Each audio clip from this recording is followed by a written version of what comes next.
She wishes there was nothing to know. Then she got pregnant with Felix while he was over here in an arranged marriage to be married to Zora. I came along, came back over here, impregnated Zora with Pam. And then my mother didn't know that he was getting married to Zora. And there's just this piece in the diary where she's running through the woods and she wants to kill herself because she's discovered about Zora. We were put into homes when we were really little because she couldn't afford us and couldn't cope.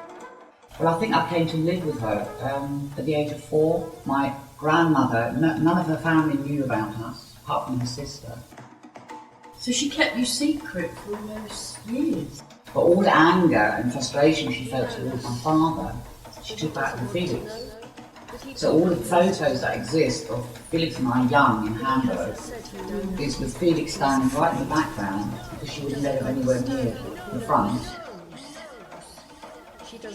She hung him out the window once because he's small, top floor. I was constantly on tender hooks about whether I'm going to get hit. The point where really I kind of lost my control and really became afraid of him. And I don't know whether it was, but we went for a walk, my father, my mother, Felix and I wanted to hold my mother's hand and she pulled it away. So I ran off and he kept trying to get me back. I think I said something like, "You're going to hit me," and he promised he wasn't going to hit me. I came back and he hit me. You know, he never hit me hard because it was big. My whole relationship with him was based on fear. Felix was always, he lived in a world of his own, into books. My mother putting me with my aunt, her sister, and family, and Felix with my grandmother, and she disappeared. All these promises coming, well, all these, somehow, talking on the phone, we're going to move to England, and I remember talking to my father, and he said, we'll be living next door to the Queen.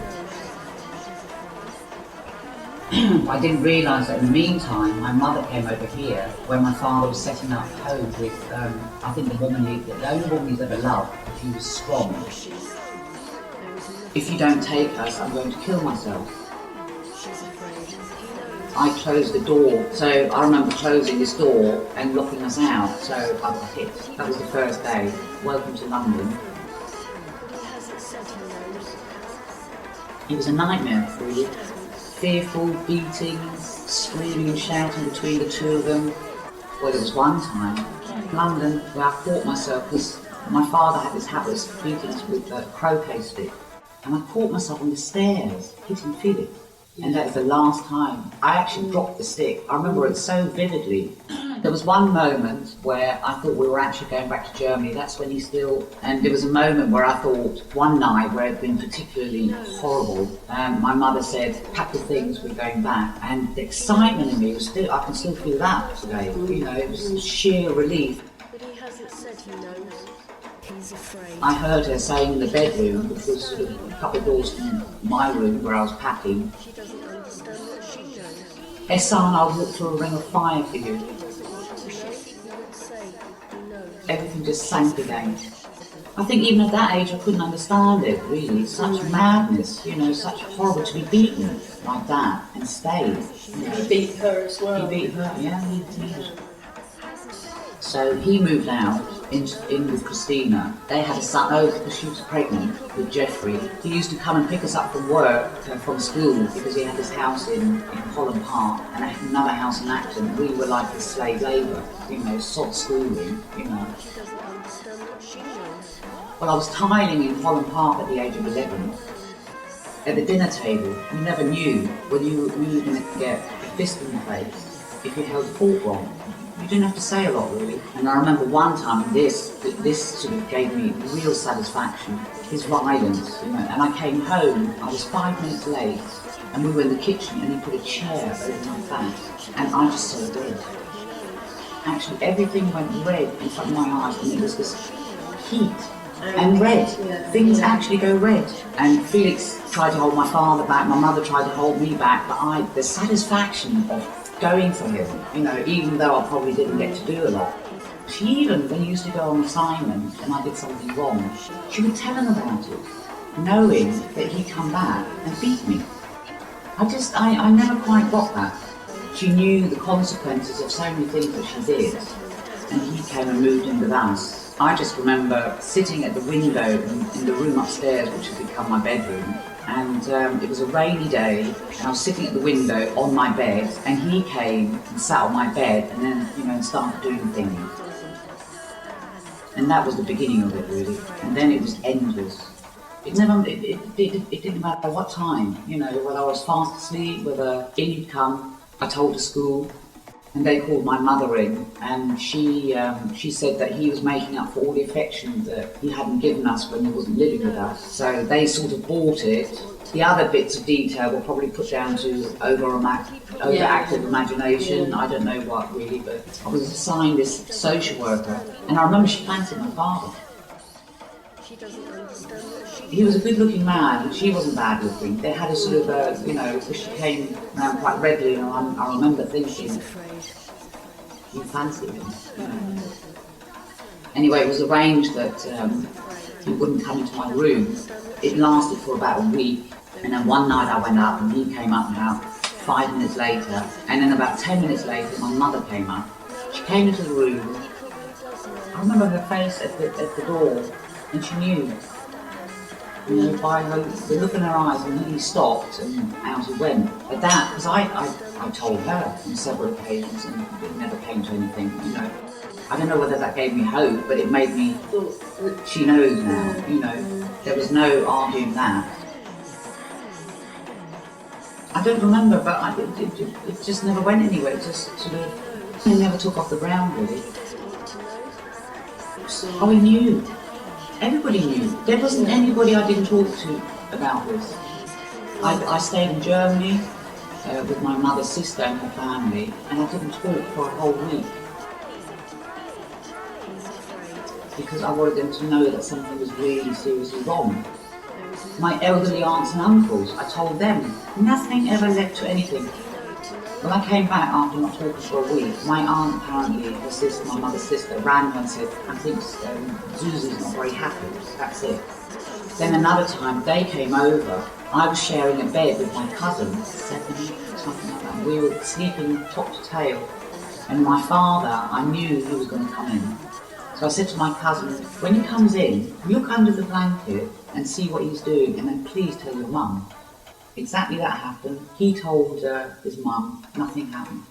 And then we went to Tehran together. I think I was probably 13. This was before I put myself into care, and India. And in Tehran, we stayed in an apartment, and I was expected and had to sleep with my father on the living room floor, and Felix was behind a glass partition in another room.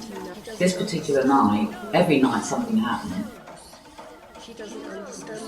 This particular night, I said to him, why are you doing this to me? And he actually burst into tears. He said, I don't know, but I can't stop myself. I will never stop myself. I wish you'd feed me poison. It was really quite bizarre. But Felix heard all this, and he told me on this trip that he'd heard all this. So when we came back, I got in touch with the NSPCC. It was arranged somehow that they would come to Ricky's house. This was a family that I'd become close to, and they were like surrogate family, kept me sane, even though Dennis, the husband, was fiddling about with me. This particular night, we were all gathered outside Ricky's house, and Felix was supposed to tell them what he'd heard. Felix said he was going to do it. When it came to the crunch, he didn't do it. He couldn't. He said he'd never really heard anything.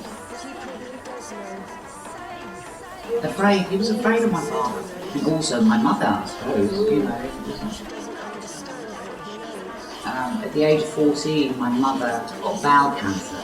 So she went into hospital. And on the day she went into hospital, I went to social services. My mother went in to have this operation. I went to social services and I said, I'm not going home because he's beating me and abusing me sexually. I remember being in this office and my mother ringing this office and saying she's not going to have the operation if I don't go back home. Briefly went home, got beaten, so that was it for me. So they made a 28-day care order, which was good in those days. I went to the riding in Brentford. Then they put me in another place which was quite far out, which was even weirder. Horrible feeling. From there, they put me with this foster family, which was a sheer bloody relief, you know, because I liked Julie immediately, my foster mother, you know. And it was a big hustly, bustly, relaxed family that played music. Yeah, and he fiddled about with me. I was in what used to be, I think, a cupboard, a big cupboard off the bathroom, where there was a bunk bed, and his daughter Sarah was on the top bunk bed, and I was at the bottom. So he used to pretend that he was having a bath. So he'd lock the door, you know, and then come into the cupboard. With his daughter of Bath? His daughter of Bath, yeah. But she was so much younger, she was asleep quite early. Well, I hope she was asleep. Or taken to this caravan that they had. Uma. That only happened, it wasn't very, that's why I don't think about it a lot. That's why I didn't even think. I was friends with his daughter, so I just remember a few times sitting on his lap and his hands go wandering. The housekeeper at his house in Holland Park, Chris, who's this big Greek guy with this lovely wife Amparo, he used to, you know, fiddle about with me and he'd come up and rope me and then put me a nice big plate of spaghetti or buy me chocolate or, you know. I told Anne Gregg, his social worker, and the whole thing blew up. I briefly went home, but I swallowed tablets on my birthday. The whole thing went to court. 3 psychiatric reports I'd done on this, you know. Not my father, me. I was examined in this huge room at the police station the day after I put myself into care. And I just remember lying on this thing, and there seemed to be so many people in this room, you know, making me feel like I was the one who was in the wrong. And then the whole thing went to court. My mother stood up against me in court. And I just remember thinking, I'm the one that's completely lost out, all around, you know. You can go back home. I'm the one that's had to leave my home. I've lost my family, you know. I'm the one I was so angry with my mother. There was an alleyway from the school to the Greatest Road, and my mother, who was ill at the time, you know, it was just quite sorrowful, really. But she was walking on the other side of the road, and I was so angry with her, I couldn't go anywhere near her. And I adored my mother, because I also saw her getting treated badly. You know, I was the one that used to stand in front of him when he was beating her. Felix did, you know, and I used to get beaten. Ricky said to me once, you know, the next time he beats you, tell him, come on then, you know, appeal to his whatever. He was kicking me in the corner of this room with his clogs on, his wooden clogs. And he just started kicking me even harder, you know, so that didn't work. Like, born without compassion, you know. And he's just as undeveloped today as he was back then, you know. Swallowed a load of tablets. After I went back home, and I think I went back a few times, but then it all started again.